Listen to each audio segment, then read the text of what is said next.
नमस्कार मित्रांनो, ठरलं तर मग या मालिकेच्या आजच्या भागामध्ये आपल्याला पाहायला मिळणार आहे ज्या गोष्टीची आपण इतके दिवस वाट पाहत होतो. फायनली ती गोष्ट समोर आलेली आहे. प्रियाने आजपर्यंत केलेलं कांड सर्वांच्या समोर आलेला आहे आणि त्याची शिक्षाही प्रियाला भोगावी लागणार आहे. ती इतकी जबरदस्त अशी असणार आहे की ज्याचा विचार प्रियाने स्वप्नातही केलेला नव्हता. अर्जुनने प्रियाला लीगल नोटीस दिलेली आहे आणि अर्जुन प्रियाला सांगत आहे की तन्वी हे तुझ्यासाठी लग्नाचे गिफ्ट आणि मग प्रियाला खूप आनंद होतो. प्रियाला असं वाटतं की तिच्या हातात जे गिफ्ट मिळालेला आहे ते तिच्यासाठी हनीमून पॅकेज वगैरे अर्जुनला दिलेला आहे. म्हणजे एवढी मूर्ख प्रिया असते तिला असं वाटत असतं, परंतु आता प्रियाच्या हातात हनीमून पॅकेज वगैरे काही नसतं तर प्रियाच्या हातात दिलेली असते लीगल नोटीस. तेव्हा कल्पना पूर्णाजी सगळेजण तिथे डायनिंग टेबलवरती असतात आणि मग कल्पना म्हणते, अर्जुन काय रे? हे सगळ्यांना धक्का बसलेला असतो. म्हणजे अर्जुनने प्रियाला काहीतरी देणं ही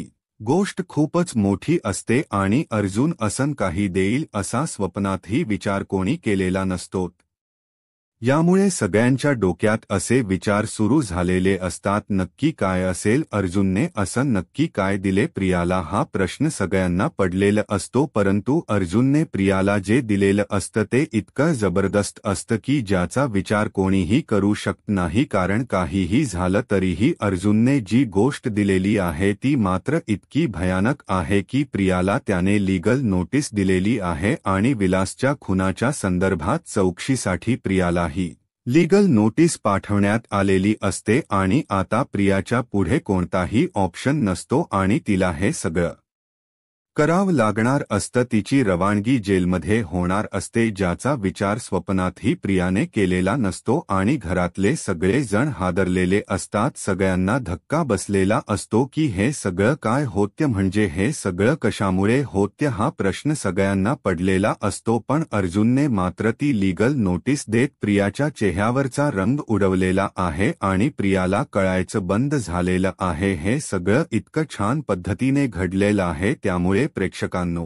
आजचा व्हिडिओ नक्की पहा कारण त्या खुनाच्या रिक्रिएशनमध्ये बऱ्याच गोष्टींचा उलगडा होणार आहे आणि महिप्त प्रियाचा खेळ कसा खल्लास करणार आहे तेही आपल्याला पाहायला मिळणार. त्यासाठी हा व्हिडिओ शेवटपर्यंत पहा. त्याचबरोबर चॅनलवरती नवीन असाल तर चॅनलला सबस्क्राईब करा, व्हिडिओला लाईक करा. चला तर मग प्रेक्षकांनो, आजच्या भागाच्या रिव्ह्यूला आपण सुरुवात करूया. इकडे मधुभाऊ आता सांगत असतात की मी म्हणलं होतं की पोलिसांना कॉल करणार. अर्जुन एक मुद्दा मधुभाऊंना विचारत असतो तेव्हा साक्षी म्हणत असते की नाही काहीही झालं तरीही साक्षीच असं म्हणणं असतं की आत्ताच्या आत्ता ती कागदपत्र तुम्ही आम्हाला द्यायची आहेत आणि मोकळं व्हायचं आहे. काहीही झालं तरी ती कागदपत्र मला मिळालीच पाहिजेत असं इकडे साक्षी सांगत असते आणि तेव्हा मात्र इकडे पाहायला मिळतं की जेव्हा या सर्व गोष्टी घडत असतात त्याच वेळी साक्षी तिथे मधुभाऊंना बोलत असते की नाही तुम्ही आमचं काहीच बिघडवू शकत नाही, मला ती कागदपत्र हवी आहेत. तुम्ही कागदपत्र द्या आणि हा आश्रम द्या, नाहीतर हा आश्रम चालू देणार नाही. हे त्यांचं बोलणं चाललेलं असतं. तेव्हा मात्र इकडे मधुभाऊ त्यांना म्हणत असतात की माझं काम झालेलं आहे आणि आता मी शांत राहणार नाही, कारण काहीही झालं तरीही माझा आश्रम कसा चालवायचा हे मला माहिती आहे आणि मला टॅक्सचे पैसे मिळालेले आहेत. तेव्हा मात्र त्यांना खूप राग आलेला असतो. मग त्यानंतर मधुभाऊ म्हणतात मी फोन लावायला घेतलेला असतो तर त्या विलासने माझ्या हातून फोन हिचकावून घेतला आणि तो फोन फेकून दिलेला असतो. तेव्हा मी पुन्हा फोन उचलायला जातो पण मला तो फोन उचलू देत नाही आणि त्यानंतर घडतं मात्र खूपच भयानक. आणि मग मधुभाऊ इकडे सांगत असतात काहीही झालं तरीही मी त्यांना सांगत होतो. तेव्हा साक्षी मला म्हणायला लागली की मी आता सोडणार नाही, कारण काहीही झालं तरी शीने तिच्या हातातली बंदूक काढली आणि बंदूक समोर एक रोखली माझ्यावरती. मग तेव्हा मलाही राग आला. मी म्हटलं की काहीही झालं तरीही की मी तुला हे का कागद देणार नाही, कारण हे घर आहे माझ्या ठिकाणी, तू आश्रम बांधू शकत नाही. हे सगळं जेव्हा घडत असतं तेव्हा साक्षीने हे सगळं केलेलं असतं. या गोष्टींवरती आमचा विश्वासच बसत नाही आणि विलास सामील असतो. मधुभाऊ सगळ्या गोष्टी सांगत असतात. मग अर्जुन विचारत असतो मग त्या त्यावेळेस तुम्ही कुठे होता,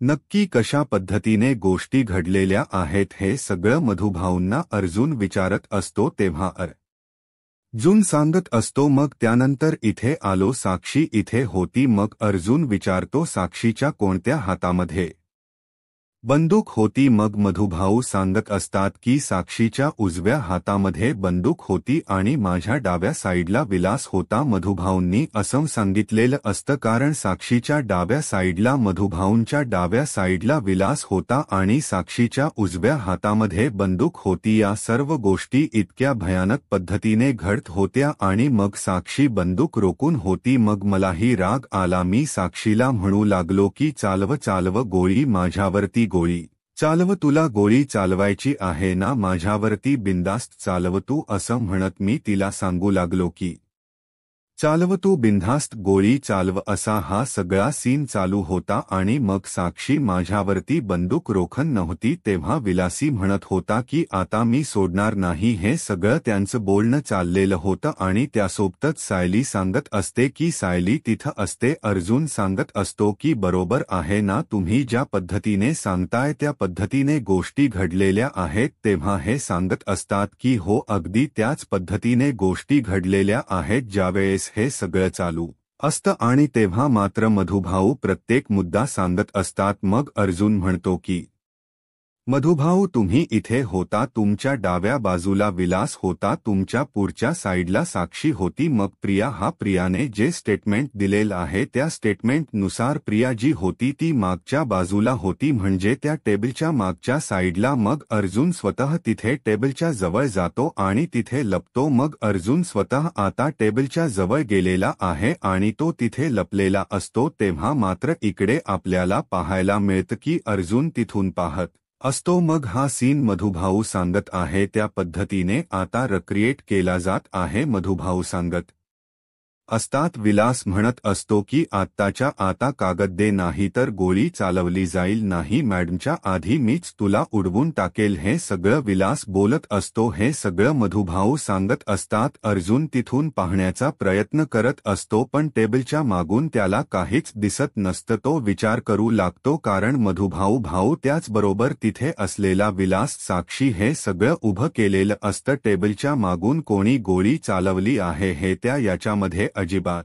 दिसत नसतं. अर्जुन त्याच गोष्टीचा विचार करू लागतो. अर्जुन म्हणतो की मग तन्वीन जे स्टेटमेंट दिलेलं आहे ते असं का दिलेलं आहे, कारण तन्वीच्या स्टेटमेंटनुसार मधुभाऊनी गोळी चालवलेली आहे असं अर्जुनचं म्हणणं चाललेलं असतं. इकडे महिप्त मात्र भयानक चिडलेला असतो. महिप्त म्हणत असतो की त्या दामिनी मॅडमचा फोन आला होता, तो अर्जुन सुभेदार आहे, त्याने आश्रमात जायची परवानगी काढलेली आहे आणि त्या मधुभाऊला घेऊन, त्या म्हातायाला घेऊन तो आश्रमात गेलेला आहे. तर नागराज इकडे म्हणू लागतो मग आपल्याला कसं कळलं नाहीये आश्रमात जायचं आहे, ही गोष्ट कालपासून ठरली असेल ना, मग आपल्याला कशी कळली नाहीये. तेव्हा महिपात म्हणत असतो तुमची ती पुतणी आहे ना लाडकी, तीन काय केलं, काय काम करती नाही, त्या डॉक्टर खेळत बसली नसेल ना, त्या डॉक्टर बरोबर लग्न करून लय मोठ्या तोरात सांगत होती ना आपल्याला, असं मधुभाऊ इकडे महिप्त बोलत असतो. तेव्हा इकडे लगेचच बोलत असतो नागराज, ती माझी पुतणी नाहीये, खोटी पुतणी म्हणा. मग महिप्त तिला कॉल करतो आणि प्रियाला म्हणू लागतो कुठे आहेस.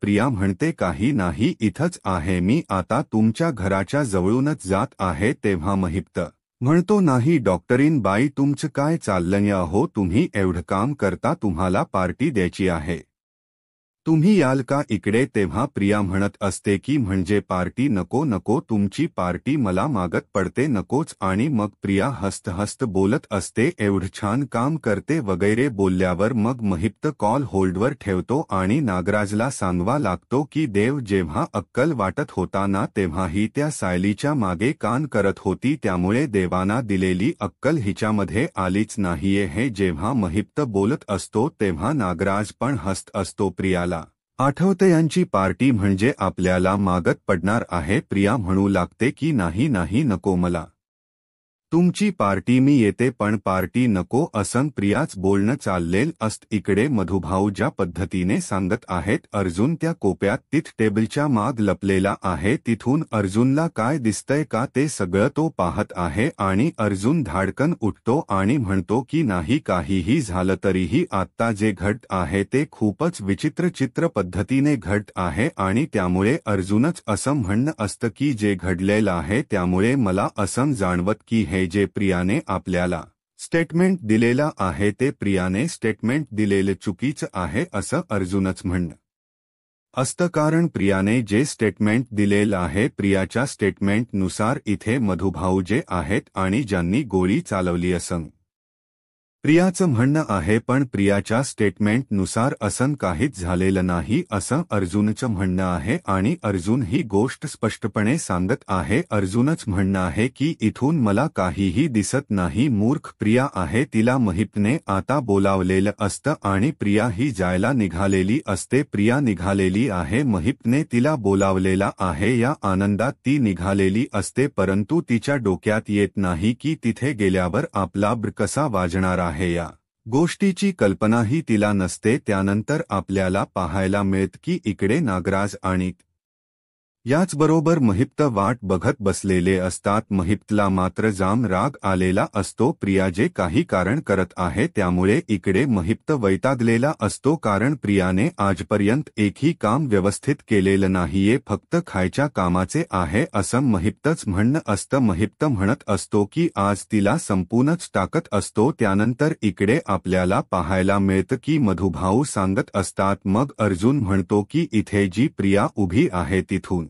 प्रियाला काहीच दिसत नाहीये आणि हाच आपल्या केसचा टर्निंग पॉइंट आहे. जर तिथून तिला काही दिसलं नाही तर तिने तेच स्टेटमेंट कसं काही देऊ शकले तिने कसं काय सांगू शकते की इथे जे घडलेलं आहे ते मधुभाऊंनीच केलेलं आहे कारण मी त्या कोप्यामध्ये त्या टेबलच्या मागे थांबून पाहिलेलं आहे तिथून तर मला काहीच दिसलेलं नाही हे सगळं अर्जुन सांगत असतो. आणि तेव्हा मात्र इकडे मधुभाऊ सांगत असतात की त्यानंतर पुढे महिप्त त्याचबरोबर मी आणि साक्षी आमच्यामध्ये झटापट सुरू झाली. मी त्यांना सांगत होतो की चालवा चालवा गोळी चालू नाही मी देणारच नाही माझा जीव गेला तरी मी देणार नाही आणि मी पोलिसांना कॉल करणार आहे. मग पुन्हाही पोलिसांना कॉल करता आली नाही ती झटापट चालू होती. मग त्यानंतर मधुभाऊंना अर्जुन विचारतो पुढे काय झालं. मधुभाऊ म्हणतात की मला ना विलासने धक्का दिला मला धक्का दिला तसा मी पुढच्या साईडला जाऊन पडलो. आमच्या तिघांमध्ये आधी झटापट चाललेली होती आणि मग मला विलासने धक्का दिल्यानंतर मी पुढच्या साईडला जाऊन पडलो आणि त्यानंतर मला बंदुकीतनं गोळी चालवल्याचा आवाज आला. मग विलासने धक्का दिल्यानंतर मधुभाऊ कोणत्या साईडला जाऊन पडले ही गोष्ट विचारली जाते तेव्हा मधुभाऊ सांगत असतात की मी या बाजूला जाऊन पडलो आणि मला बंदुकीतून गोळी चालवल्याचा आवाज आला. हे सगळं मधुभाऊ बोलत असतात आणि तेव्हा मात्र इकडे पाहायला मिळतं की मधुभाऊ त्या पद्धतीने सीनरी क्रिएट होत असतो. अगदी एकूण एक मुद्दा अगदी व्यवस्थितपणे मधुभाऊ मांडत असतात. मधुभाऊ सांगत असतात सगळ्या गोष्टी कशा पद्धतीने घडलेल्या आहेत नक्की काय काय झालेलं आहे हे सगळं समोर येत असतं आणि त्यासोबतच इकडे मधुभाऊ सांगतात की गोळी चालवली गेली आम्हाला मला ना काही क्षण काही कळलंच नाहीये की गोळी नक्की कोणाला लागली गेलेली आहे. आणि मग मधुभाऊ सांगतात की मी नंतर पाहिलं मी इथे येऊन असा पडलेलो होतो आणि मला कळच नव्हतं की गोळी कोणाला चालवली गेली. तेव्हा माझ्या शेजारी असलेला विलास हळूहळू खालच्या साईडला चाललेला होता. तेव्हा माझ्या लक्षात आलं की नक्कीच काहीतरी प्रॉब्लेम आहे आणि मग ही गोळी विलासला लागली हे माझ्या लक्षात आलं. मग मधुभाऊ म्हणतात की मी त्यानंतर ठरवलं की मी आता पोलिसांना कॉल करायचा म्हणून मी पोलिसांना कॉल लावायला घेतला. मी पोलिसांना कॉल करत होतो आणि त्याचबरोबर इकडे मी पोलिसांना कॉल करत असणार तेवढ्या साक्षी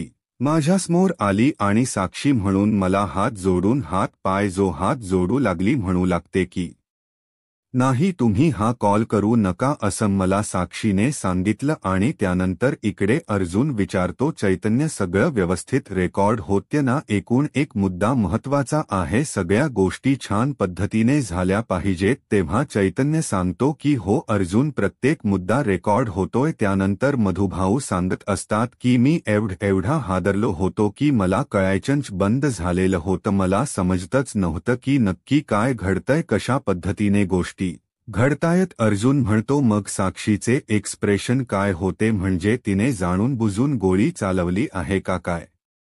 तेव्हा मधुबा म्हणतात की मी साक्षीला म्हणत होतो की मी आता हे करणार आहे. मी साक्षीला म्हणत होतो की मी पोलिसांना कळवणार आहे. साक्षी म्हणत होती की मला पोलिसांना नाही कळवायचं, तुम्ही इकडे विलास पडलेला होता आणि मी पोलिसांना कॉल करायला घेतला. अर्जुन म्हणतो, मग तुम्ही पोलिसांना कॉल केला का? तर अर्जुन सांगू लागतो की हो, मी पोलिसांना कॉल करायला घेतला आणि त्याचबरोबर माझ्या डोक्यात पाठीमागून वार झाला. मग अर्जुन विचारतो, तुमच्या डोक्यावर नक्की कसल्या वस्तूने वार झाला? टोकदार होती का? काय होतं नक्की? जड वस्तू होती का? धारधार होती का? तेव्हा मधुभाऊ म्हणतात की नाही, वस्तू गोल होती, कारण मला असं डोक्यात खोच वगैरे नाही पडली, मला भुरळ आली त्यानंतर हे नक्की आहे, पण माझ्या डोक्यात खोच वगैरे नाही पडली. वस्तू अगदी धारदार नव्हती, किती गोल होती आणि त्याचा फटका मात्र मला इतका जोरात पडला की मी खाली कोसळलो गेलो, हे मधुभाऊ सांगत असतात. आणि त्याचबरोबर अर्जुन मात्र एक मुद्दा लक्षात घेत असतो आणि त्याचबरोबर मधुभाऊ कोसळे. मधुभाऊ सांगतात की मी इथे या बाजूला कोसळला गेलो, विलास या पुढच्या बाजूला कोसळला गेलेला होता. मधुभाऊंनी एक मुद्दा आठवणीने अगदी व्यवस्थित सांगितलेला असतो, कारण ज्या गोष्टीमुळे जो गुन्हा मधुभाऊंनी केलेलाच नाही त्या याची शिक्षा मधुभाऊंना 1.5 वर्ष भोगावी लागलेली आहे आणि अजूनही त्यांच्या नावावर तो ठपका आहे. त्यांना त्रास होतोय, त्यांची मूल त्यांच्यापासून दूर आहेत, ही गोष्ट त्यांच्यासमोर होती आणि त्यामुळे मधुभाऊंनी प्रत्येक मुद्दा शांतपणे सांगितलेला होता. अर्जुन प्रत्येक गोष्ट शांतपणे ऐकत आहे आणि तो प्रत्येक मुद्दा तिथे रेकॉर्ड करून घेत आहे. हे सगळं इतकं छान पद्धतीने मधुभाऊंनी सांगितलेलं असतं आणि अर्जुनला बरोबर कळलेलं असतं की यामध्ये काय घडलेल आहे. प्रिया धावत पळतच महिप्त आणि नागराजकडे गेलेली आहे. आपल्याला खास पार्टी मिळणार या गोष्टीचा आनंद तिला झालेला आहे. ते दोघेही बसलेले आहेत, पण त्यांनी अजून दारूची बॉटल देखील उघडलेली नाहीये. प्रिया त्यांच्या जवळ बसते आणि म्हणते, हे काय असली पार्टी? आज तर एकदम जंगी पार्टी करायची आहे ना? मग अजून तुम्ही बॉटल देखील उघडलेली नाहीये. महपत मात्र तिच्याकडे पाहतच राहतोय. नागराज म्हणतो, अगं सगळं काय होणार आहे आज? तुला ना आम्ही जबरदस्त सरप्राईज पण देणार आहे. तेव्हा प्रिया म्हणते, मला सरप्राईज? पण मला सरप्राईज कशामुळे? नागराज म्हणतो, कशामुळे म्हणजे काय? अगं प्रिया, किती काम करतेस आमच्यासाठी. त्या सुभेदारांच्या घरातली एक ना एक बातमी तू आणून देतेस. अगं सगळ्याच्या सगळं तुझ्यामुळे आम्हाला सोप पडत. तर महिप्त देखील म्हणायला लागतो, हो घरातली बातमी आणून देते आणि त्या भ्याला तो आता हाकलून देणार आहे. किती काम तुला करावी लागतात, सगळं बघावं लागत तुला. तू आमच्यासाठी ना खूपच महत्वाची आहेस प्रिया, म्हणूनच आम्ही ठरवलं आता तुला जबरदस्त सरप्राईज द्यायचं. प्रिया देखील म्हणायला लागते, हा मग मदत करतेच मी. अहो तुम्हाला वाटत असेल सुभेदाराच्या घरातली इत्यंभूत माहिती मी सांगते तुम्हाला. अहो त्या अर्जुनने नुसता श्वास जरी घेतला ना तरी मला कळतं, ते घरात काय करतायत ना ते सगळं मला कळतं. त्यांचं प्लॅनिंग काय चाललं ना ते सगळं मला कळतं आणि कळलं की लगेच मी तुम्हाला येऊन सांगते. महिप्त म्हणतो, वा किती काम करतेस आमच्यासाठी. नागराज, ही पोरगी सगळ्यात भारी आहे, आपल्यासाठी काम करणारी सगळ्यात भारी पोरगी हीच आहे बघ. नागराज म्हणतो, हा तेच मला पण वाटतं, हिच्यासारखं कोणच नाहीये, हिला आता सरप्राईज द्यायलाच पाहिजे. महिप्त म्हणतो, हा म्हणून तर बोलवल तिला आता, हिला सरप्राईज देतोच. प्रिया म्हणते, हा पण तुम्ही कॅश देणार आहे का? काय देणार? आहे ना त्याचा विचार करा. शक्यतो कॅश द्या ना. आजकाल आहे ना जरास कॅश सोपं पडतं. महपात म्हणतो किती घाई करशील, किती गडबड करशील, थांब जरा थांब. तेव्हा नागराज देखील म्हणू लागतो की प्रिया खरंच तुला आता मोठं सरप्राईज महपत देणार आहे. तुझ्या कामाची पावतीच आहे ना असं समज. तेव्हा प्रिया अजूनच झाडावर चढलेली असते. आता तुम्हाला मी सांगते तो अर्जुन आहे ना त्या म्हातायाला घेऊन 100 आश्रमात जाणार बघा. मी सांगते ना तुम्हाला, मी सांगते तसंच घडत असतं बघा. आणि तिथं माहिती तो पुरावा काय जमा करण्याचा प्रयत्न करणार. महपत म्हणतो बघ नागराज, हिला आता भविष्य देखील कळायला लागलंय. हिला भविष्यात काय होणार आहे ते सुद्धा समजतंय. म्हणजे तिथल्या बातम्या तर ती आपल्याला देतीयच, पण आता भविष्यात काय होणार आहे ते देखील सांगायला लागलीय. म्हणजे हिला आता सरप्राईज द्यायलाच पाहिजे बर का. नागराज म्हणतो महिप्त, अरे तेच म्हणतो मी, पण कशाला अशर लावायला लागलाय. दे ना लवकरात लवकर तिला सरप्राईज. तर प्रिया खुश झालेली असते आणि म्हणते आणि इथून पुढे सुद्धा तुम्ही काही काळजी करू नका. त्या म्हाताराला तर घरातून हाकलून देते, पण त्या सुभेदारांच्या घरामध्ये काय चाललंय ना ते सगळं सांगणार. त्यांनी काय पुरावे जमा केलेत ना ते सुद्धा सगळं तुम्हाला सांगणार. तुम्ही काहीच काळजी करू नका. महिप्त म्हणतो थांबा, तुमच्यासाठी खास सरप्राईज आणले बघा. आणि तेवढ्यात तिचं सरप्राईज आलेल असतं. महिप्तचे 2 गुंड एका माणसाला पकडून घेऊन आले आहेत आणि तो माणूस महिप्तच्या पुढे येऊन बसलेला आहे. महिप्तला तो गयाव्या करतोय, मला नका मारू असं तो त्याला म्हणतोय. आणि प्रिया ते सगळं पाहिल्यानंतर मोठा धक्काच बसलाय. हे कसलं सरप्राईज आणि महिप्त त्या माणसाला का मारतोय, नक्की काय झालंय ते तिला कळत नाही. महिप्त मात्र भलताच चिडलेला आहे. महिप्त त्याला म्हणतो तू आता माझ्या काही कामाचा राहिलेला नाहीस, त्यामुळे तुझा खेळ खलास करावाच लागणार असं म्हणून महिप्त एका क्षणात त्या माणसाला गोळी घालतो आणि तो माणूस धाडकन खाली पडतो. प्रिया हे सगळं पाहिल्यानंतर पुरती घाबरून गेली आहे. तिला समजलं की महिप्तने आपल्याला कशासाठी बोलावलेला आहे, कसलं सरप्राईज महपत देणार आहे हे त्यांनी एका सेकंदात तिला थकवून दिलेला आहे. तर इकडे आश्रमामध्ये आता बरेच पुरावे अर्जुनच्या हाती आलेले आहेत. अर्जुनला समजलंय प्रिया ज्या ठिकाणी बसलेली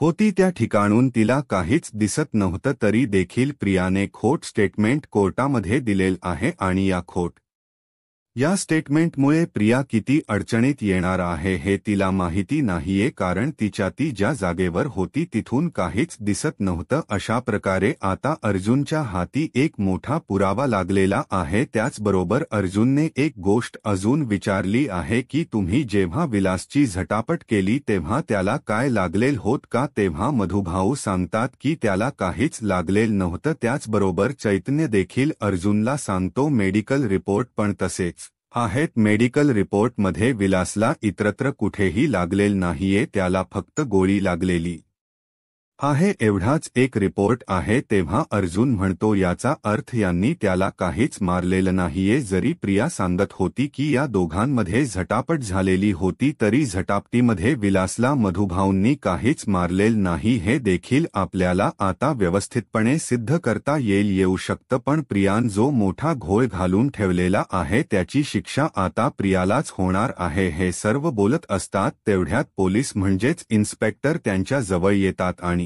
सांगतात की तुमची इथली वेळ संपलेली आहे. मधुभाऊंना मात्र हे सगळं ऐकल्यावर थोडसं वाईट वाटतं, कारण त्यांचा आश्रमातून पाय निघत नसतो. मधुभाऊ आश्रमात सगळीकडे पाहायला लागतात तर सायली देखील इकडे तिकडे पाहायला लागते. त्यांच्या आठवणी तिथे आहेत. मधुभाऊंचा पाय निघत नसतो ही गोष्ट अर्जुनच्या देखील लक्षात आलेली असते तर सायलीच्या देखील ती गोष्ट लक्षात आलेली असते. सायली मधुभाऊंना म्हणते मधुभाऊ आता जायची वेळ आलेली आहे. मधुभाऊ म्हणतात माझा पायच निघत नाही इथून, मला इथून हलूच वाटत नाहीये. तेव्हा अर्जुन म्हणतो आता तुम्ही म्हणताय त्याप्रमाणेच होणार आहे. तुम्हाला हा आश्रम आवडतो ना, हा आश्रम आता लवकरात लवकर हाला माघारी मिळवून देण्याचा प्रयत्न मी करणार आहे. तेव्हा सायली खाली बसते आणि म्हणते, हा नुसता आश्रम नाहीये, हे नुसतं घर नाहीये, हे आमचं मंदिर आहे. मंदिर असं म्हणून तिने त्या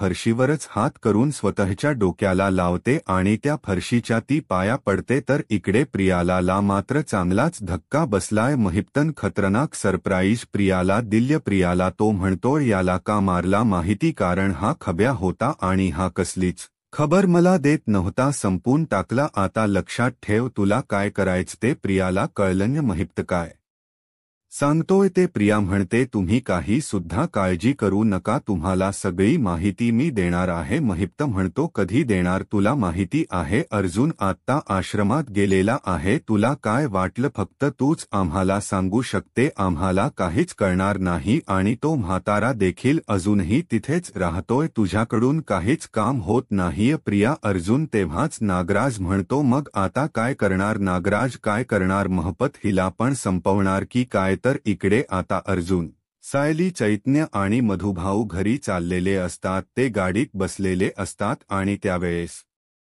त्यांची केसवर चर्चा चालू असते. अर्जुन एक गोष्टी जोडण्याचा प्रयत्न करत असतो. तो मधुभाऊंना विचारत असतो की प्रियाला जर का माहीत नव्हतं तुम्ही गोळी चालवली आहे, तर जाणीवपूर्वक तिने ती गोष्ट कोर्टात सांगितली आहे, म्हणजे ती खोट बोललेली आहे. या खोट बोललेल्या गोष्टीचा तिला आता खूप मोठा तोटा होणार आहे. त्याचबरोबर अर्जुन म्हणतो, तुम्हाला पाठीमागून मारलेलं होतं, ते साक्षीने मारलं होतं असं तिने सांगितलं, पण मला मात्र आता या गोष्टीवर विश्वास बसत नाहीये, कारण ते साक्षीने मारलेलं नसून ते प्रियानेच मारलेलं असू शकतं. प्रिया किती खोटारडी आहे हे आपल्याला माहीत आहे. जर का प्रिया ही साक्ष खोटी देऊ शकते, तर प्रियानेच मारलेला आहे ही देखील साक्ष ती खोटी देऊ शकते आणि अशा प्रकारे आपण तिला कोर्टामध्ये चांगलंच अडकू शकतो. तेव्हा सायली म्हणते, आता कोर्टामध्ये युक्तिवाद करताना तुम्ही हा मुद्दा मांडणार आहात का? अर्जुन म्हणतो, असं लगेचच्या लगेच मांडायचं नाही, आता गडबड करण्याची वेळ नाहीये. अतिशय चालाकीने ही केस मला पुढे न्यायची आहे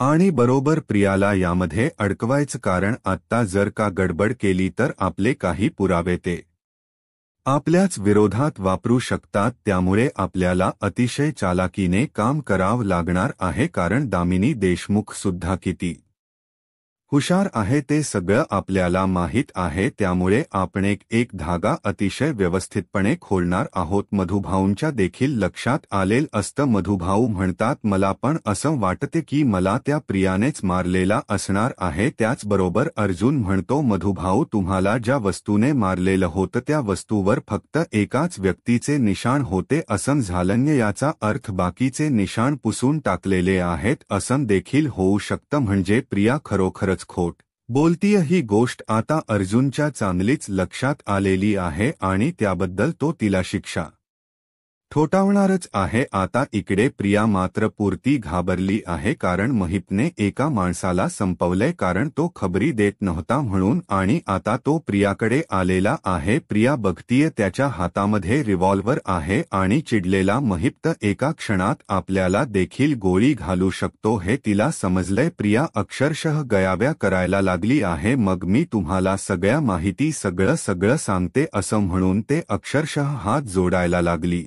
महिप्त म्हणतो, तुला सांगावंच लागल प्रिया, जर का तू सांगितलं नाहीस तर हा महिप्त काय करू शकतो ना, याचा फक्त ट्रेलर तुला दाखवलाय. जर तुला सुधरायचं असेल तर सुधर असं म्हणून महिप्त तिला शांतपणे बोलतोय. तर इकडे आता चौघजणही या गोष्टीवर ठाम झालेत की त्या दिवशी प्रियाला काहीच दिसलेलं नव्हतं, तरी देखील तिने मुद्दाम मधुभाऊंच नाव सांगितलं. त्याचबरोबर तिनेच मधुभाऊंच्या डोक्यामध्ये जोरदार वस्तू मारलेली आहे आणि या सगळ्यामध्ये प्रिया खूप मोठी दोषी आहे आणि त्या गोष्टीचा तोटा तिला झालाच पाहिजे. आणि त्यासाठी आता अर्जुन म्हणतोय, चैतन्य, तुला समजलं ना आता काय करायचं ते? तिच्यासाठी एक स्पेशल कागद तयार कर. चैतन्याला समजलेल असतं, पण अजून मधुभाऊ सायलीला समजलेलं नसतं की कोणती गोष्ट कोणता कागद तो देणार आहे. उद्याच्या भागामध्ये आपल्याला पाहायला मिळतं की अर्जुनने लीगल नोटीसच प्रियाला दिलेले आहे आणि ते त्याला गिफ्ट म्हणून सांगतोय. तो म्हणतो हे तुमचं लग्नाच गिफ्ट. प्रिया आता कोर्टामध्ये हजर राहायचं. जेव्हा प्रिया ते गिफ्ट पाहते तेव्हा तिच्या पायाखालची जमीन सरकते, कारण आता प्रियाची पुन्हा एकदा चौकशी होणार आहे आणि या नोटीसमुळे तिला समजलंय की आपण नरडा इतकं